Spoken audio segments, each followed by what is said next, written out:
মুসা আলাইহিস সালাম একদিন আল্লাহরে বলেন, আল্লাহ তুমি নাকি ঘুমাও না? আল্লাহ পাক বলেন, অবশ্যই ঘুমাই না। তোমার বিশ্বাস হয় না? কয় আল্লাহ অবশ্যই বিশ্বাস হয়, তবে বুঝি না, আমার বুঝে আসে না। তো যখন তুমি বিশ্বাস করো, বুঝে যখন আসে না, তাহলে আমি বুঝাই দেবো। বিশ্বাস না করলেই তো সর্বনাশ। বিশ্বাস না করলে কি সর্বনাশ। ইব্রাহিম আলাইহিস সালাম আল্লাহরে বলছিলেন, রব্বি আরিনি কাইফা তুহিয়াল মাউতা, হায় আল্লাহ তুমি মরারে জিন্দা বানাও কেমনে? আল্লাহ কয় আওয়ালাম তুমিন, বিশ্বাস করো না? হযরত ইব্রাহিম আলাইহিস সালাম বললেন, বালা। তিনি নাম বলতে পারতেন। নাম মানে হ্যাঁ, আর বালা মানে দুটো শব্দের অর্থ একরকম না।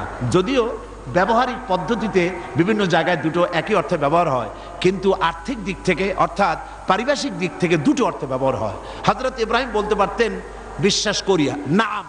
তিনি নাম বললেন না, আল্লাহ বললেন আওয়ালাম তুমিন।